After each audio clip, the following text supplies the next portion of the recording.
สบายดีเด้อพี่น้องทักทายสบายดีสวัสดี FC สุขุสุคนเติมแนมเห็นแหละทุกคนเลยคุณรถจกรถคูบุตะเขาจะลงมาดูดเบิดนะทุกคนอันนั้นกกอันตะแบงหรือว่ากกอันนั้นกกหย่างนะว่าสิปลาเป็นเห็ดอันปลาสิปลาเป็นเก็บเห็ดเขาจะดูดออกเบิดเนาะเพราะว่าสิให้เขาจะเอาดินในหันไปขุดคนทางเข้ามาทุกคนนี่ก็มาต่อเบียกงานเขาคือเก่าพอดีสื่อประตูปกเอี่ยมใหม่ทุกคนดีพอพันเชียนตั้งประตูได้เหมือนนี้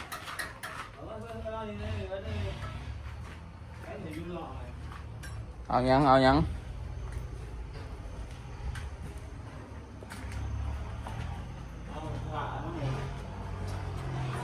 าผ่า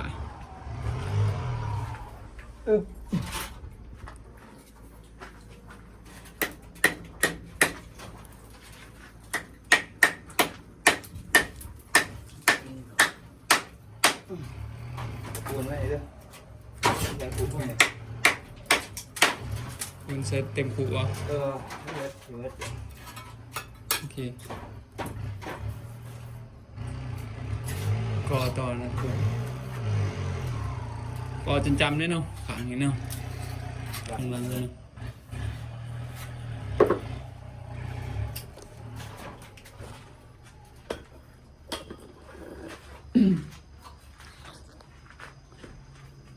ยังสิเทอีกเลยพี่น้องสูงเลยต้องได้ตัดอีกเลยเนี่ยบลม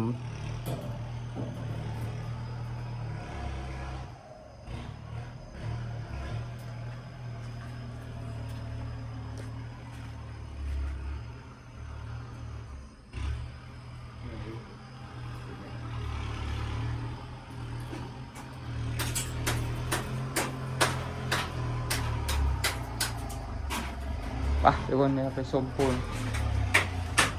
ไม่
ครับเนี่ย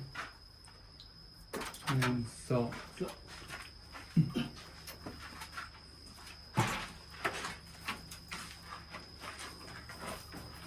คักว่าข่อยกองหวานผ่านอยู่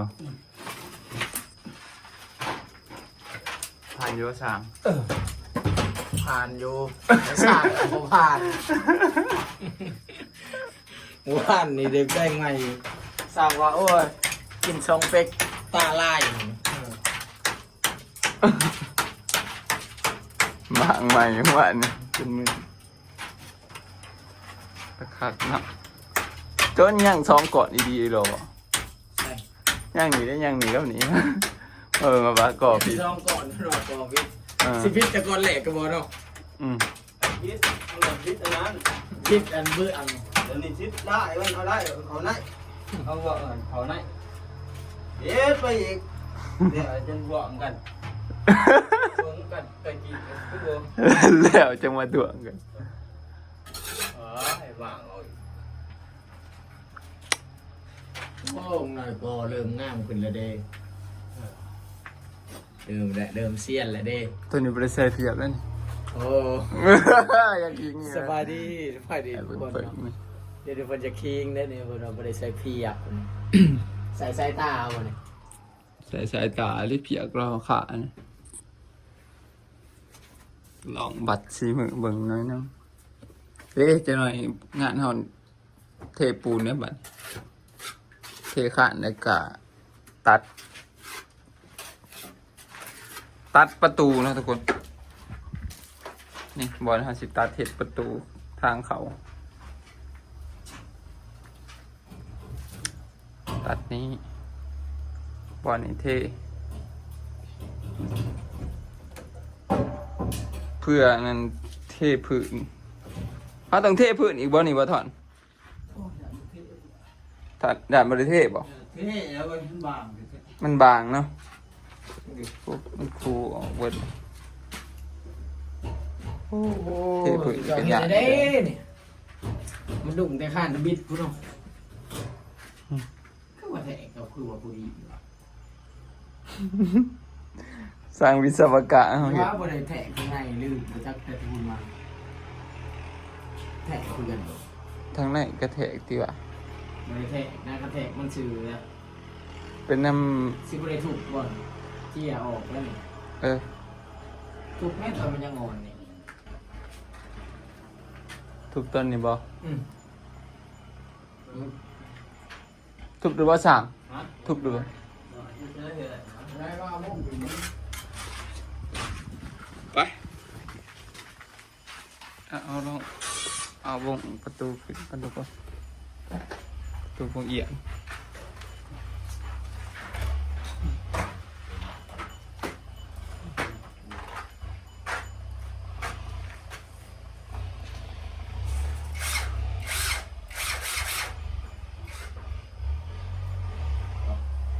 คุณเดินมา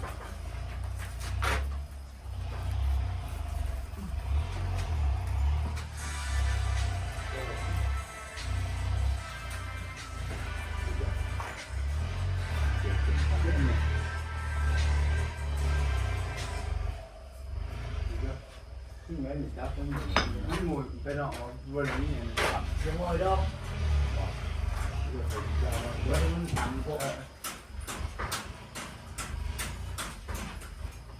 เขาบอกว่า บ้านบาหน่อยไม่มีต้มเยี่ยมผมมีใช่ไหมดิยังไม่ได้ใส่ไม่มีบ้านประตู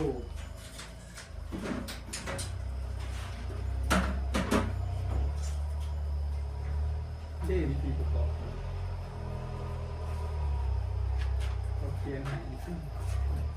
ทันสมัยติดตั้งง่ายใช้งานเป็นติดตั้งง่ายอย่างนี้ งามดีเนาะส่งนี่ครับเรียกหาเงินกันจะได้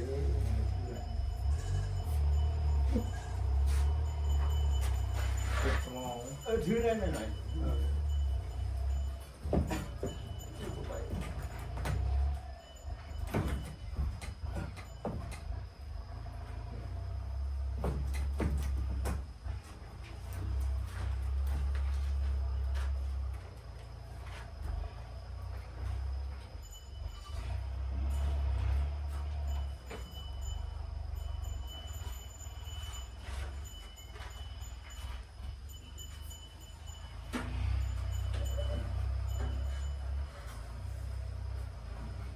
อยาก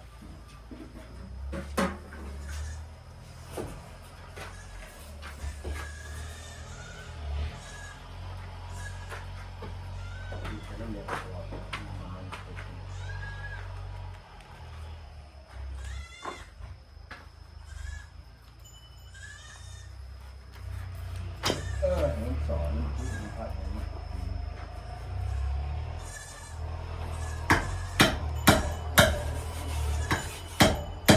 เ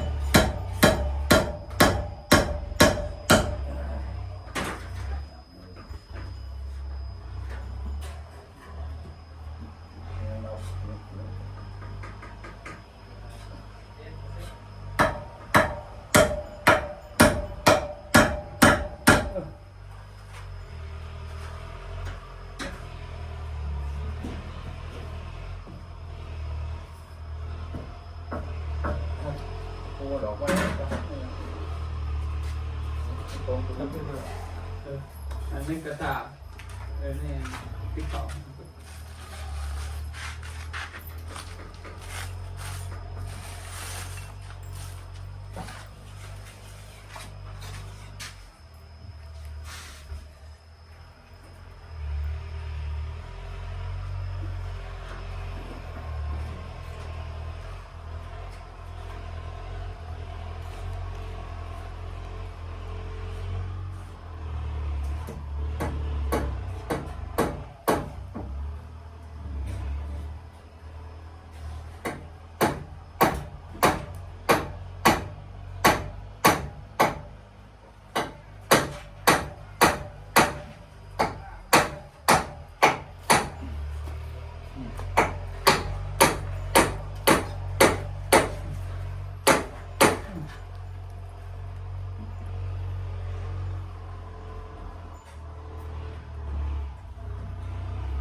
ก็เพียงกระยา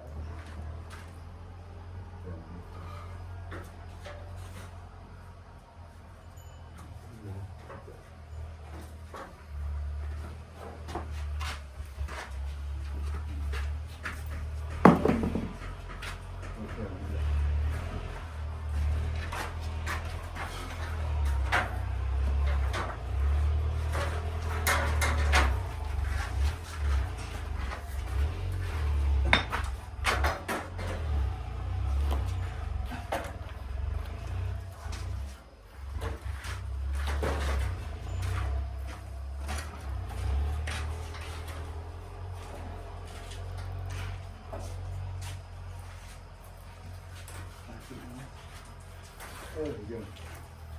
ว่าแล้วที่เป็นไงดีกว่า ต่อลาย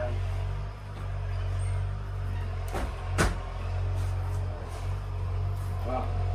แย่ไป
คมไฟอีก ขาดมันนี่แหละซื้ออยู่ว่าจะวะ เราจำนำเทียงที่เราบริจาค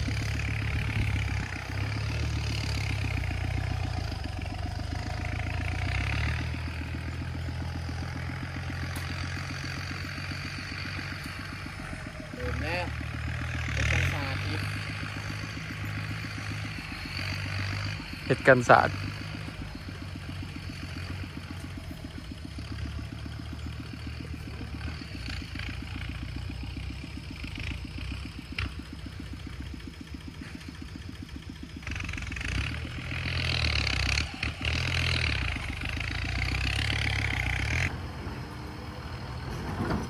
ทุกคนตอนนี้ก็ใส่ประตูบังเอี่ยมแล้วแหละทุกคนกำลังก่อติดเนาะมันจะมีแบบก่อแล้วจังเอามาใส่แล้วก็แบบอันใส่เลยก่อเลยนะทุกคนบ่ได้ไปเฮ็ดแบบใส่เลยก่อเลยนี่ใส่ง่ายกว่าใส่แวนไปเนาะสีมันสิออกเป็นสีอันนั้นเด้อพี่น้องขอบมันสิบ่เป็นสีขาวนะมันสิเป็นแบบคล้ายๆสีเทาอ่อนแต่บรรยากาศข้างหลังก็เป็นเขาจะเฮ็ดทางเนาะทุกคนกำลังขูดทางขึ้นมาเลยจากแมคโครจากอันรถคูโบตะนั่งมาไถดิน มาเบิ่งว่าสิออกมาเป็นแนวใดจะอัปเดตให้เบิ่งทุกคนตอนนี้ไฟดับอุ้ยไฟดับจักสิว่าหลายชั่วโมงเลยทุกคนบ่ทันมานี่เฮ็ดหยังกันยากนี่อยากซี่หูอยากจออันนี้กันยากตอนนี้คือไฟดับทุกคนดุรับอีดี2-3 มื้อรับคู่มื้อเนาะทุกคน2-3 มื้อลังมาก่อนนี่คือรับคู่มื้อฝนบ่ตกลมบ่มาก็รับแต่มันคักไฟก็ได้ถ่ายบรรยากาศให้เบิ่งตอนนี้เฮาเทข้านปูนข้างหลังเนาะให้บ่ทอนเพิ่นก่อนประตูแวนเนาะก็แล้วเวลาจังซี่เทข้านมื้ออื่นเพิ่นติ ว่าสิเทข้านตัวนี้นำมื้อนี้หั่นเฮ็ดแบบไว้แต่ว่ามีแนวเจาะเสามันทุกคนไฟมาไฟรับเจาะเสาบ่ได้โอ้แหละเป็นหูเป็นส่งเลยทุกคนและประมาณนี้แหละสีบงามไปได้ทุกคนแต่ก็โอเคเนาะพออยู่ไปนี่แหละเฮาคือว่าบาทลังแหลกแน่นี่ในชีวิตเทศ ทุกคนเลยมาเบิ่งว่าสิออกมาเป็นแนวใดทางนั้นก็โดนจกดินเขาจะสิลัดทางมาจากสินะทุกคนมาหอดเที่ยงลัดซื้อมาเลยก็มาเห็ดโขกเนี่ยเนาะน่าจะสิได้ใส่ท่ออีก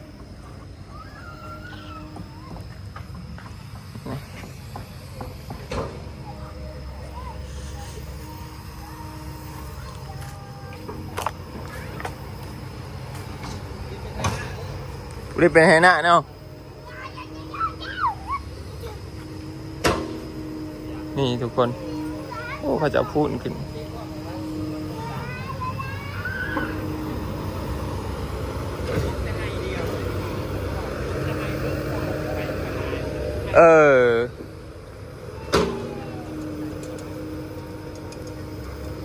ทุกคนเขาจะจกเอาเนาะจกเอามาป่านเป็นคู่เนี่ยนี่เลยเราก็จะเที่ยวดินเนี่ยนี่แล้วทุกคนแต่ว่ามันเป็นดินทรายมันสีโบดมบันไดที่คันเขาเที่ยวแห้งเที่ยวแห้งเนนนะทุกคนดินนี่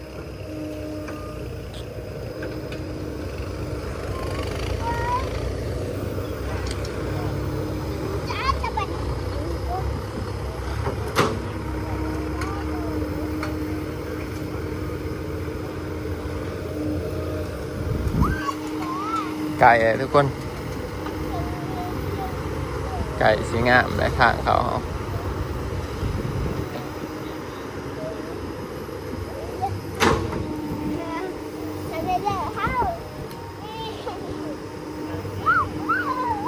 โอ้ยอยู่นี่เย็นดีเลยทุกคนเป็นบอลนั่งผักห่มเนาะบ้านนั้นเฮ็ดอันสาระใส่นี่ก็งามเลยนี่บอลนั่งผักเย็นนอนเย็นก็ได้เย็นดีขนาดนั่งลงเลยสิ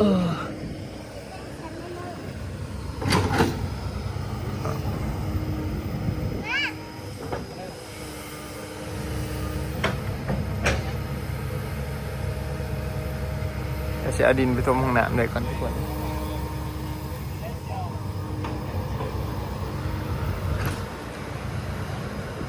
ขอกันคลิปหน้าเด้อพี่น้องเดี๋ยวอัปเดตให้เบิ่งเพียงเสร็จนี้ก่อนฝากเบิ่งคลิปให้จบเด้อ